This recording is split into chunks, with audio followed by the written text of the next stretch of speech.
Hello snowboarders of the internet. I'm your host Kevin, here with another Angry Snowboarder review, and today I'm going to be talking about the K2 Overboard. This board comes in every size you could possibly imagine, as long as that size is 165. K2 calls this combination camber. Basically it's cam rock.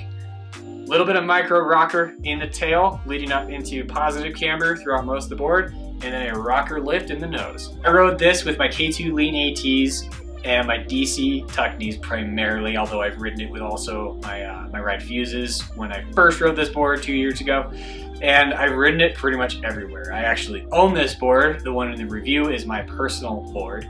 So I've ridden it at Keystone, Copper, Breck, A-Basin. Yeah, I mean, I've ridden it all over the place in pretty much every condition you can possibly imagine, from spring groomers to 40-mile-an-hour gusts up on Imperial. The flex on this is a pretty classic directional flex. Softer in the nose, stiffens up under the front foot, stays pretty middle of the road flex all the way through the middle part of the board, and then stiffens again throughout the back of the board. Torsional flex between the feet matches kind of the rest of the flex between the feet, so you are actually able to steer this board with your feet a little bit, but it's not soft. So just know that when you do steer it between your feet, you're gonna have to drive it. It's not just gonna be flopping around. You've really gotta put some effort and power behind it to get it to foot steer. Well, it's huge. It's primarily camber and it's not soft.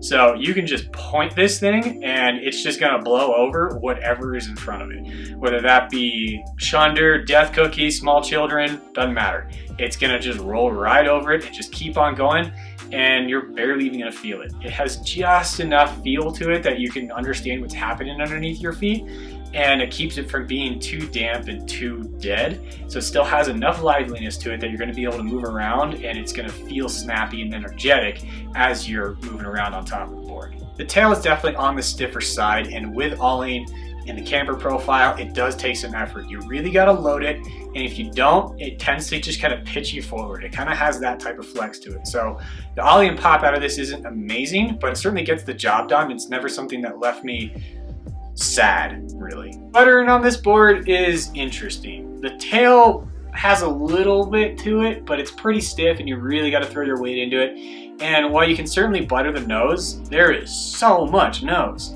So you really have to throw all of your weight over it, otherwise you're just not going to have enough weight over into the nose to get it to flex and butter around. So while it's doable, I wouldn't really bother. Way better carving, so just do that. The carvability of this board is the entire reason that I own one. I've ridden a fair amount of your Eastern style, like Japanese style stuff, and it just turns differently, like that whole like genre of snowboards. They turn like snow surfboards instead of just snowboards. And the Overboard was really the first Western style manufacturer that built a board that felt like that.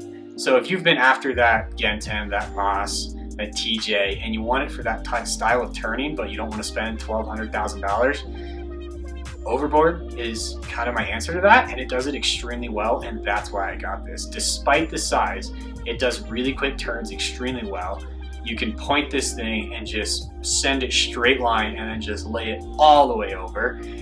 It just turns different than basically any other board that you've probably ever ridden, and it just works so well. The turns are just so smooth and fluid, and everything about it is just so good.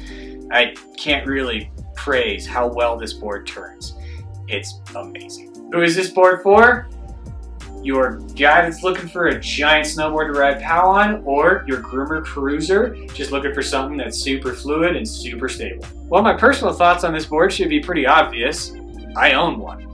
That says a lot. While I definitely tend to ride a lot more in different snowboards than Avran does and tend to be a bit of a collector, so owning a snowboard isn't necessarily a end-all be-all praise for me. That said, when I seek a board out specifically, that does say a lot. And it really comes down to the way this board turns.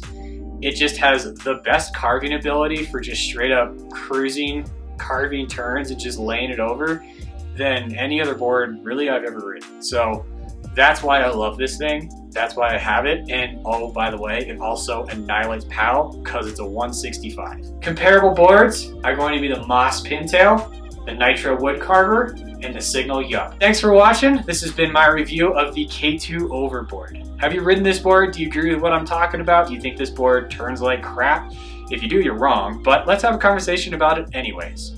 While you're doing that, make sure you click the subscribe button and hit the bell. Make sure you get notifications when these videos are coming out. If you feel like supporting us and making sure that we can continue to bring these reviews to you, check out Angry Snowboarder VIP. I can tell you a little more about it, but there's a fancy video that's going to tell you everything you need to know. Thanks for watching and come back for the next video.